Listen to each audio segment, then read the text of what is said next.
and we will get things rolling. Perfect. All right. Awesome. Well, as people join us, we'll get things started here, guys. Welcome back to Wisdom Wednesday, to the second week of a 4-week installment.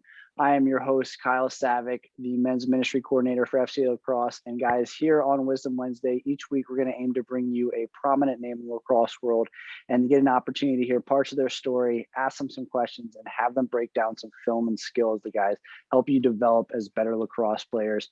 And as a reminder, if you haven't been a part of this before, at the end, we're going to give you guys an opportunity to ask our guests questions of your own, and you can submit those questions in the chat at the bottom. But without further ado, I'm excited to introduce our guest for week 2. We have from Exton, Pennsylvania, a former FCA high school national team player where he played his high school ball at Bishop Shanahan High School in Downingtown, Pennsylvania, and he was a 2-time U.S. Lacrosse All-American there. He currently has been named captain for the Loyola Greyhounds, where he enters the 2022 season ranked 7th all-time at Loyola with 70 career caused turnovers and 13 with 191 ground balls. Guys, welcome Ryan McNulty. Ryan, thanks so much for being on the call with us. How you doing this evening, my man? What's going on, everybody? I'm honored to be here. Honored to talk to you guys.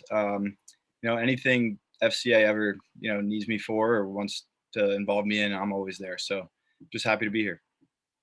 Ryan, we always love to get the call started off with just a fire away question. Boom, first on your head as you head into the season. What are you thinking? Yeah, I'm excited. I'm thinking, I can't believe I've been at Loyola for 6 years now. Well, 5 going into my 6th season. It's been a long journey since I redshirted my freshman year and then had COVID cancel the season. So in 2020, but just excited. Everybody's finally, we're all finally at the springtime. The fall is tough. It's a grind. But then when you get to the spring, it's just everybody's so much happier, so much more excited to be, practicing, playing the sport they love. So, I'm just excited. That's all I can really say. That's fantastic. And we really appreciate you being on the call and just taking the time out of your busy schedule. Before we hop into all the stuff with Loyola, I want to rewind a little bit and just talk about your experiences with FCA. Now, you've had the privilege of being involved with FCA on multiple national teams that went out to Florida, Vail, Lake Placid. Tell us about your experience just playing with FCA in general, and then I want to hear your favorite experience with FCA. Yeah, so I'll just start off with the first time I ever played with FCA. Guy by the name of Drew Wardlow gave my dad a call while he was at work, and I guess he saw a highlight tape of mine and asked if we would go to Florida.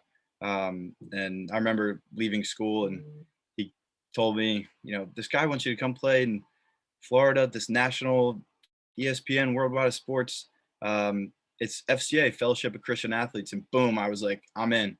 Just because, growing up, I was always pretty, strong with my faith, but I never was able to tie the two things together and really make it, part of my life as an athlete. And upon showing up in Florida, I knew probably one guy. It was Forey Smith. He went to Haverford and then Johns Hopkins, and me and him were kind of shy by ourselves. And then, Drew brought us in together after practice, and that was my first huddle where he gave me the athlete's Bible. And that was where I was like, this is where I should be right now. And this time in my life, it was hard to grow up and be strong in your faith and not get looked at by other people as, oh, he's a goody two shoes or something like that. It was really a special moment for me to, combine these two things that I'm so passionate about. And, having that Bible, I still have it. I have it in my room, look through it all the time. It's just really cool. That was definitely my favorite experience, other than, having the privilege to play on a few really good FCA national teams. But, when people are there trying to combine, their passion for lacrosse and their love of Christ, it's just really a special moment. Man, that's awesome to hear. I never heard that story. It's awesome to hear just the power of the Bible, man, and just how one simple just of handing a Bible to someone and just giving it to can have a impact for the rest of their life. And it's so cool to hear that still in your room. Now, multiple years later, still a part of your daily journey. It's so cool to hear. But moving on, so I know for a lot of us as athletes, our goal is to often be a leader on and off the field in whatever we're doing. And you've had the privilege now of being a captain. Talk us through what it feels like as you enter the 2022 season, both ranked 7th all time at Loyola for caused turnovers, 13 for ground balls, and what it now means to be a captain heading into your final year at Loyola. Yeah, I mean, so I'll start with the captain side of it. I was lucky enough my junior year to be a captain, and that was more of a, you know, it was a great feeling, but I didn't feel as confident as a junior to really, speak my mind as I do now after being captain for, this is my 4th year, believe it or not. I mean, that's kind of crazy that just the way the cards played out with the whole red shirt and COVID thing. But, I feel like I've done it enough where, I'm very comfortable and, speaking my mind and, being a captain is it's a privilege, but you don't have to be a captain to be a leader. So I make sure we talk about that all the time. If you guys are ever on a team or and you're not named captain, it doesn't mean you can't be a leader. We have probably 15 guys that are just as good of a leader as me, but they're not named captain. So that's definitely how I feel about being captain. I think it is definitely an honor and a privilege, and I'm happy that my teammates and coaches feel that I can fulfill that role. But yeah, and then so going into the whole, how do I feel about the stats and stuff? I love it, but it's just a test. It's a testament to my hard work, and that makes me feel good. But also, I don't really care too much about the stats. I just want to help my team win, however I can do that. It does feel good. The competitive side of me wants to, get those numbers a little higher. My coach, the defensive coordinator, Matt Dwan, he's got, 240 something ground balls and I'm 50 something behind him. So it would be cool to, have a little bragging rights in front of him, but if it is what it is, if we win, I'm happy. If we don't win and I get the stats, then I'm not happy. So that's it. Oh, that's awesome to hear. It's so funny to hear that one of the guys on the list ahead of you is your current defensive coach. That's always kind of probably something that, as you two can joke about throughout the season, is a good competitive drive.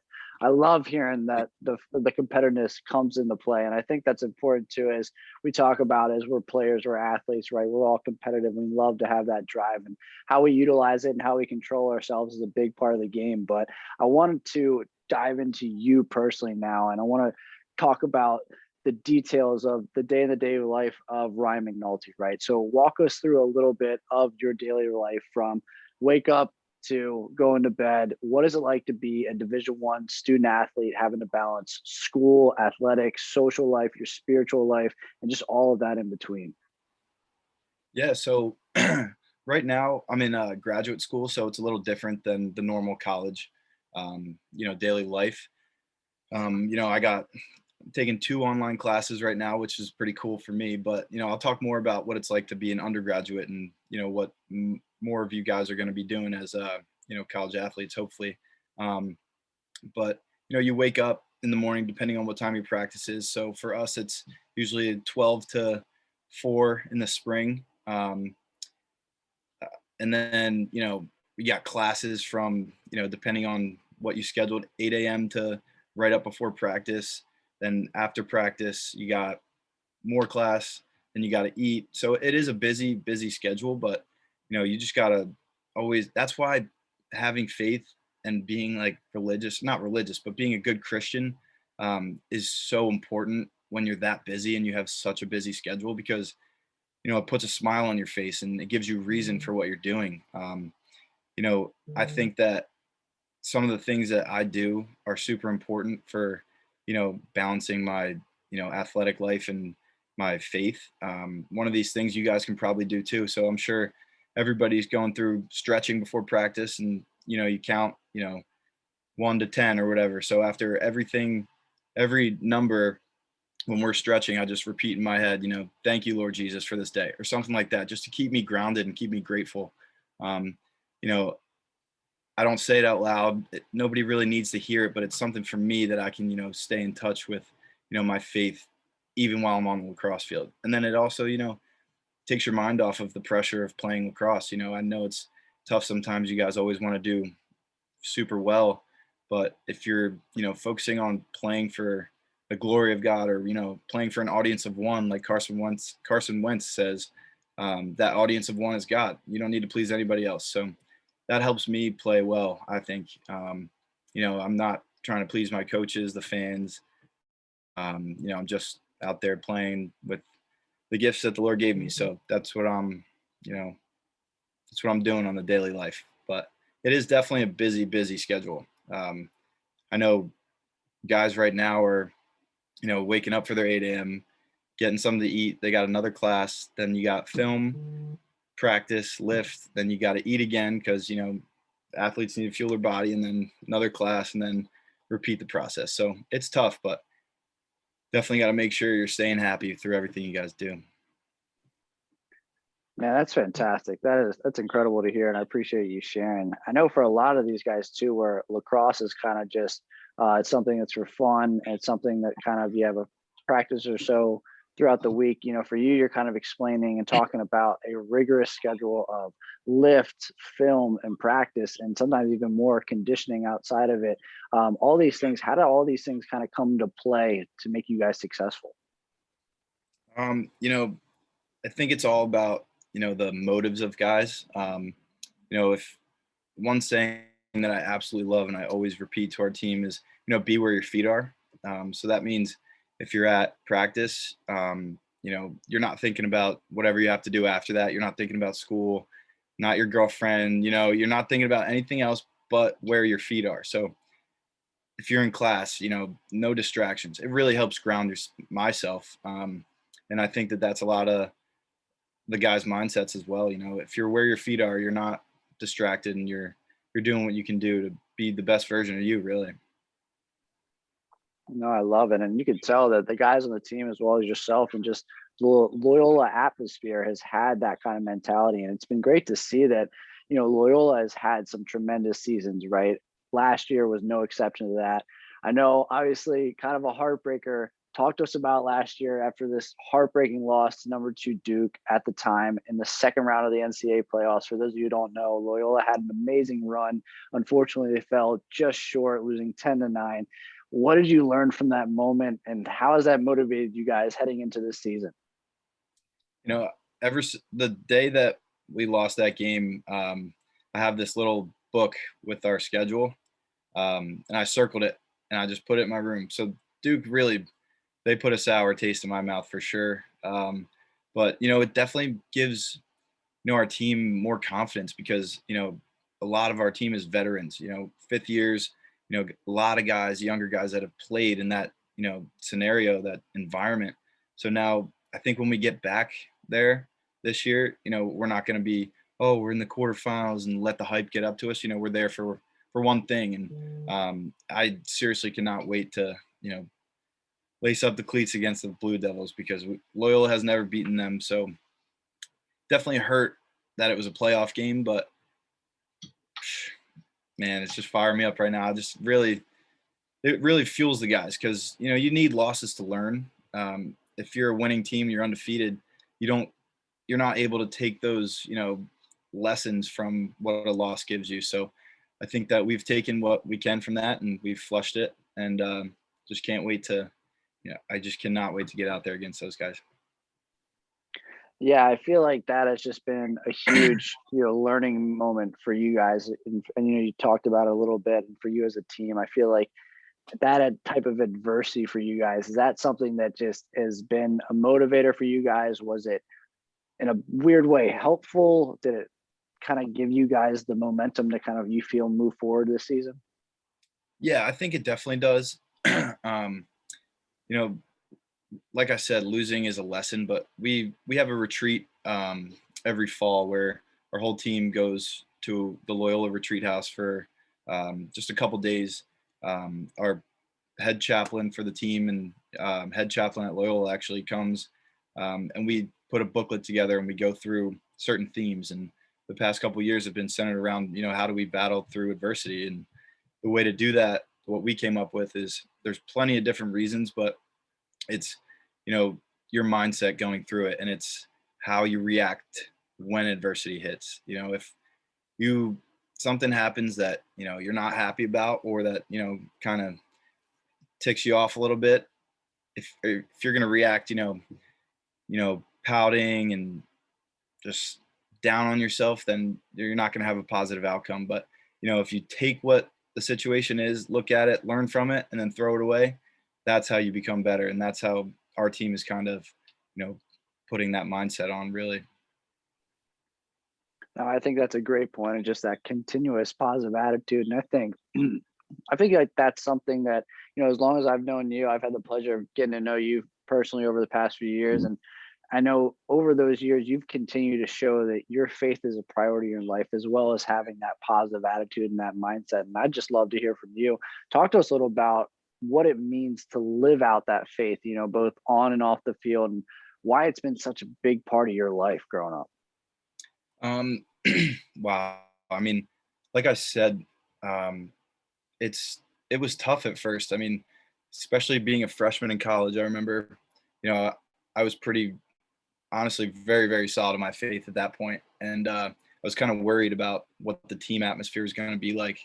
Will people judge me if I'm going to church, or will people judge me if I have a Bible or something like that? And then the coolest thing happened was, two seniors at the time took me as a freshman to a mass that was on campus, just because they knew that I liked, having my faith. But they were aware that just as a freshman, I didn't want to, look like somebody who was a Christian. But now I don't care what people think, obviously. But at that time in my life, being honest, that's exactly how I felt. And it takes a leader like those guys to, bring younger guys to be who they really are, no matter if you're a Christian or not.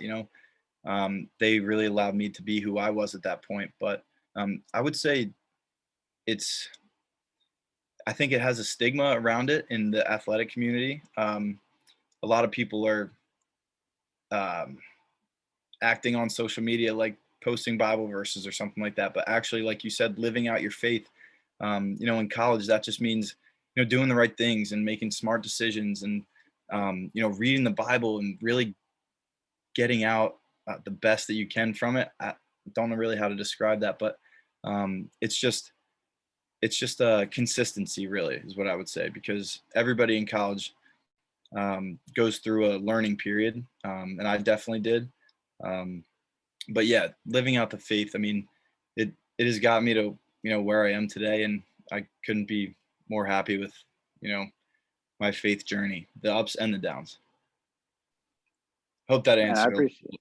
Yeah, absolutely. I appreciate you sharing that. That's awesome. I love hearing stories like that, and I think it's so key for us to learn and just remember, as believers, as Christians, we're supposed to be leaders and we're supposed to lead others. And I think that story kind of just entails everything about that subject, and saying that, really it takes leaders to build leaders, right? So those guys that took you and stepped up as leaders, put you in a position where you're now able to lead today, and you're in that position.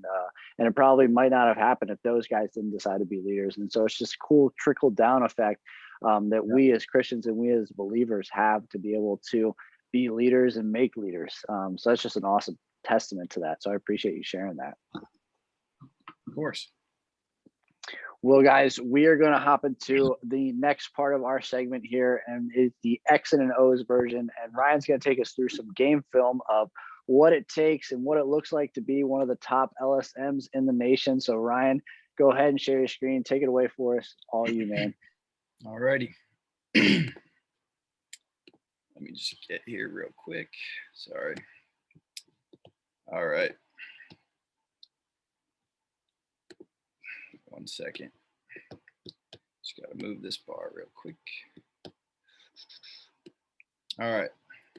So in this play, this is against Johns Hopkins. So immediately what I recognized when the D midi picked up the ball, there's going to be open space down the field. So I booked it. And if you are ever running up the field like this, the D midi that's in front of you, whoever that is, if you notice, he does a great job of dragging that other guy down with him to the crease, which opens up my area. So if he hadn't have done that, that guy right here would have picked me up probably, and I wouldn't have gotten the shot. But honestly, all the credit to him for dragging him down just for a second, so I could take the shot. And if he did pick me up, I would have probably hit this guy, who would have made it one more. Or if you notice right here, this guy is sliding towards me, which is opening up this attackman right here. So I'll let the video play a little bit.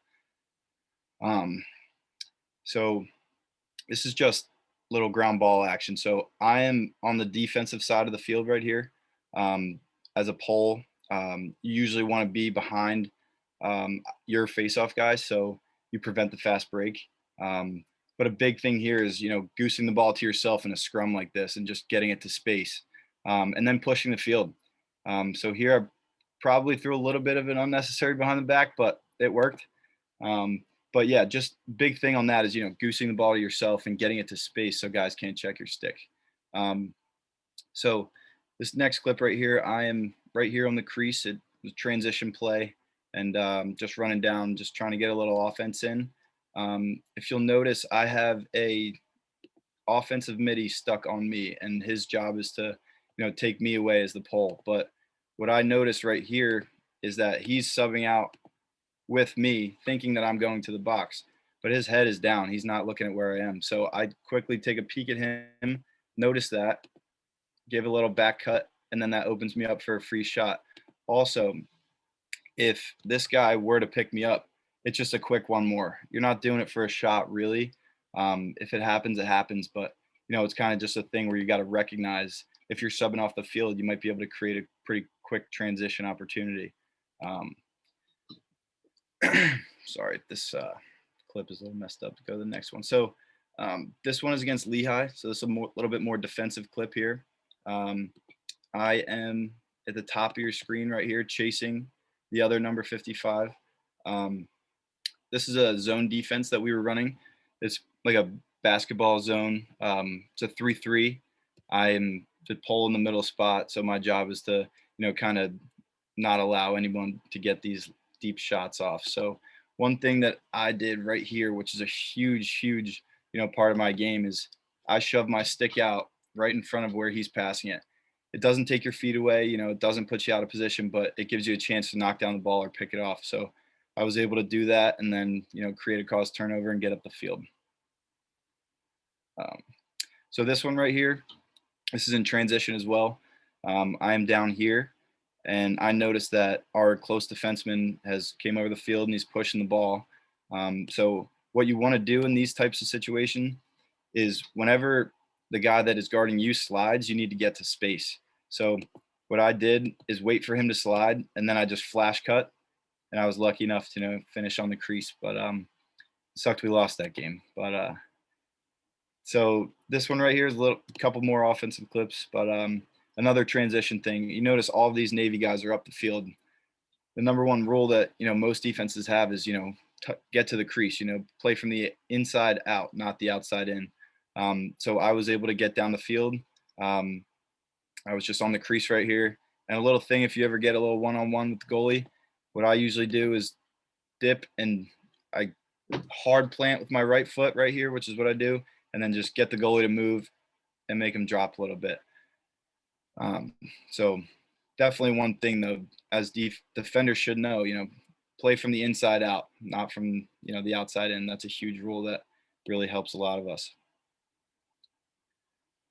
So this one right here, another transition. It's a big part of the game as an LSM. You just got to be able to run the field and have, pretty good hands. So I was able to find the open space in this 10-man ride with Bucknell and, push until somebody tried to pick me up, which you'll notice right here, these two defenders, they're both ball watching. They're both staring at me. So I was able to kind of, fake like I was going to shoot it and throw a little pass to one of our attackmen. So this one right here, just another transition. I did the same thing where I back cut one of the guys, the offensive middies who were stuck on me. And here, instead of shooting it, I noticed that this defender was coming out pretty close towards me. So he probably would have gotten my hands pretty soon. So I just noticed that this attackman right here. He's flashing with his stick up. It's right by his ear. So it was just an easy decision to make the one more. And he was able to finish as well, which was, good for me. So here too. So this is a little bit of wing play. Is it buffering for you guys a little bit as well? I think you're good. Okay. All right. So this one, just another wing play opportunity. You'll notice, I'll rewind a little bit. Sorry.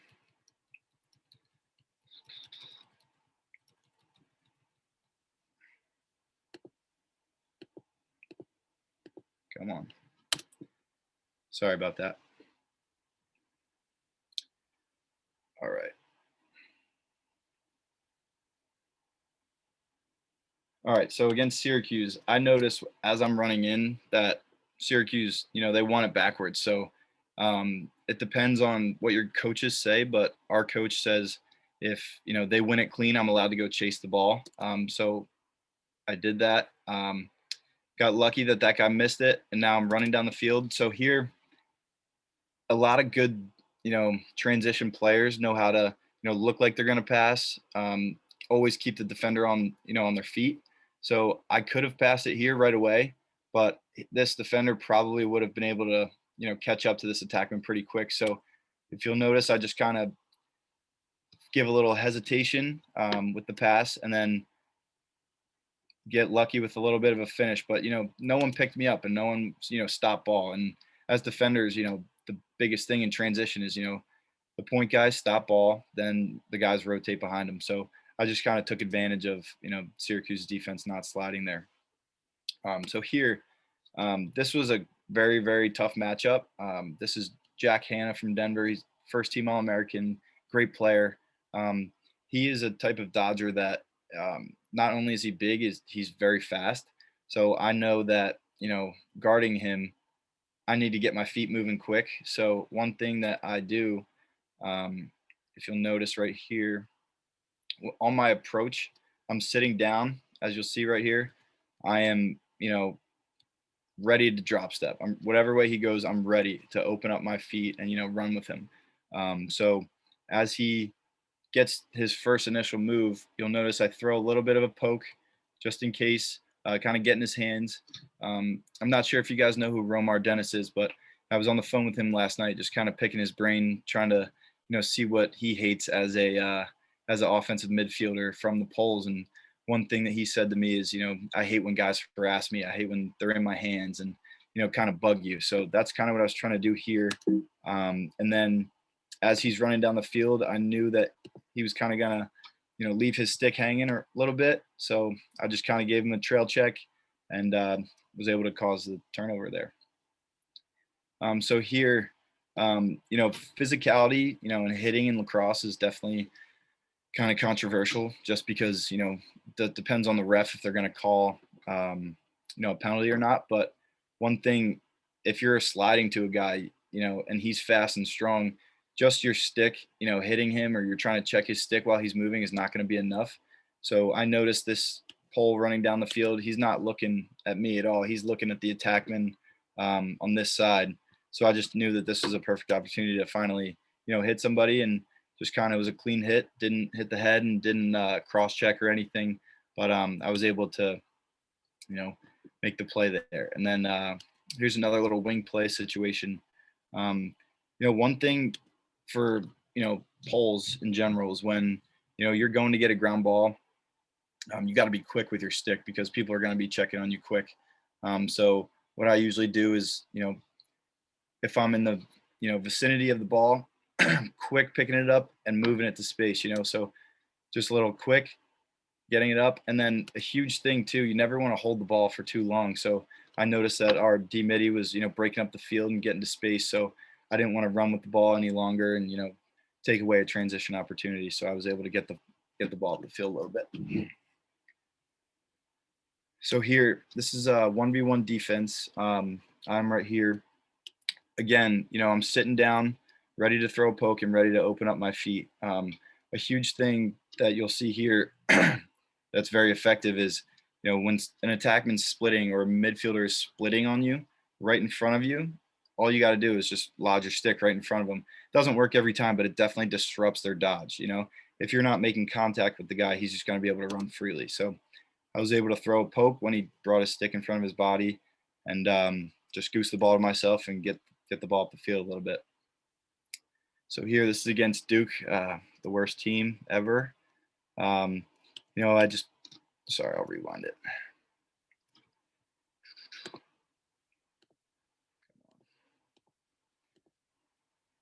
That clip's being a little, but so the first part cut off, but right here in transition, when you're running down the field as a righty, or if you're on the opposite side as a lefty, this pass is super tough to make when you have to bring it back across your body.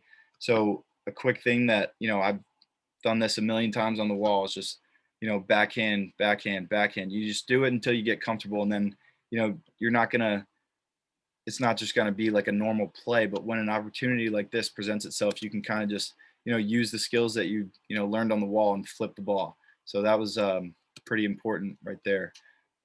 So right here, I am on this backside. Duke is just running, I think it's a 2-3, yeah, 2-3-1.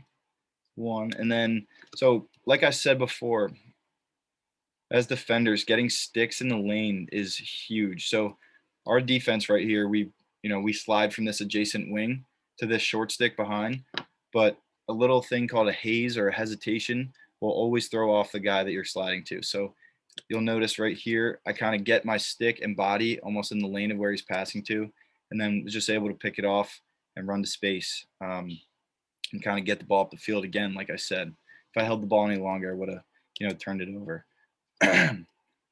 Right here, this is against Towson. This is just an example of, you know, running through a ground ball, you know, hard. This guy was, I mean, we're probably equidistant to the ball. You'll see it right here. You know, you just got to run through it full speed and kind of, again, now I'm running to space. Just get the ball out of your stick. And, you know, a big thing when you're running through a ball like that is, you know, don't be afraid to get checked. I would say, you know, just run through full speed and you'll definitely end up getting it if you're confident going to that ground ball.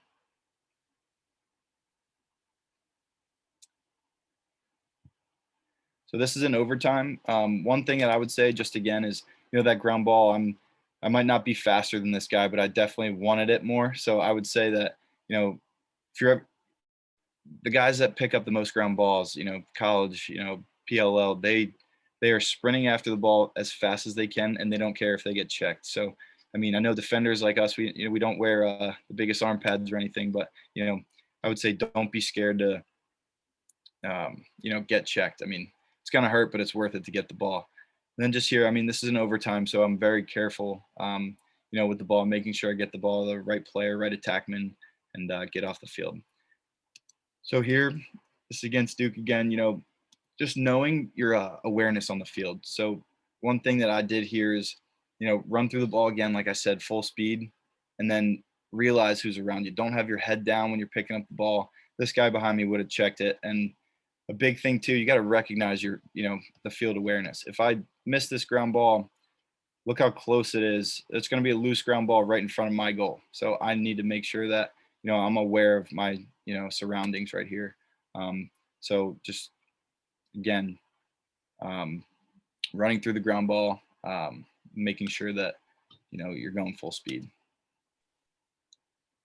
Hey, Ryan, too, I know you talked about a lot of just knowing your opponents and kind of talking about having a scouting report or so. You seem to know a lot about these, the other teams you're playing, whether kind of offense they're running or what your specific player you're guarding is going to be doing. How important is that for you as a defenseman to know that?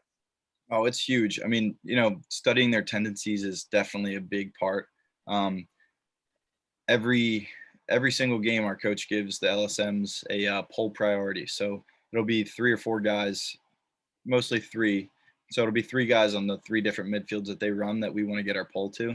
So just studying those guys, it's huge because, you know, you're kind of getting, it's almost like studying for a test. You're not going to be confident if you don't study for a test and, you know, you wake up at 9 a.m. and that's the first thing you do. So just like, I know that's a funny example, but, you know, we study our, you know, matchups, and it really helps because during the game we know that they're a right-hander, and we know to force them down the alley, and we know not to put a short stick on this certain guy because he can, roll back quick and get his hands free. So, I mean, it's super important. It is honestly, that's one of the biggest parts of pregame preparation. Man, that's fantastic. Well, I definitely want to be respectful of your time and everyone's time here on the call. And so we'll jump into our final segment, guys. And this is, again, an opportunity for you guys to ask Ryan any kind of question that you were curious about a college athlete. And you don't forget to throw those in the chat as well. And we can kind of take a look at those. So we'll give you guys a second. And one of our first questions we always get is always hilarious, Ryan. Your pregame go-to meal, what are you going with? Oof, I would say, the night before, probably chicken parm pasta. Good pasta one. I love it. What is your favorite PLL team? Oof, I definitely think the Whip Snakes, just because Michael Earhart's he's a role model for me, and I love the way he plays. So that's why. No other reason. Follow-up to that question is, do you want to play in the PLL? Yes, very badly. Yes. Yeah, that's definitely a future goal for me. That's fantastic. That's awesome. Other ones here. How do you balance faith and sports? I like to, kind of combine the two. Like I said, during stretching, as a captain, I lead the stretch. So I have to, do Spider-Man stretch for 10 seconds. But in my head, I'm just, grounding myself. And I think it's important to, give thanks no matter where you are. But I don't think it's more of I mean, you're definitely busy as a, athlete in college. But if you, kind of make time, you need to set aside maybe 5-10 minutes in the morning, and instead of scrolling on your phone, you kind of just go to the Bible app and look through that instead of scrolling on TikTok before you wake up. So I mean, it's the little things, to be honest. It really is. If you weren't playing lacrosse, what sport would you be playing? um I played in high school basketball and football as well, but in college I would love to have played hockey. Hockey is cool. That's my favorite Awesome. sport. What was your favorite moment in college so far? Oof. Um, I would say, oof, personal or team? Either one, both. We'll go both. All right. All right. I guess team would be, beating Virginia, Pat Spencer's senior year. Just seeing him play the way he did. That was honestly incredible. The plays that he made were insane. And I guess personal, either scoring against Virginia in a playoff game or the scoring against Syracuse in the playoff game. That was actually probably my favorite, just because my two buddies surprised me. And as I turned to celebrate with my teammates, I saw them, cheering me on the stand. So that's definitely my favorite. That's awesome. Next one we got. Who do you want to win the Super Bowl? Whew. Honestly, since the Bucks beat my Eagles, I'll take them. And it's pretty cool to see Tom Brady do what he's doing. Even if you hate him, you got to respect it. Love it. Fair enough. Who is your favorite teammate? Favorite teammate? Honestly, this is a great question. I would say it's Scott Middleton.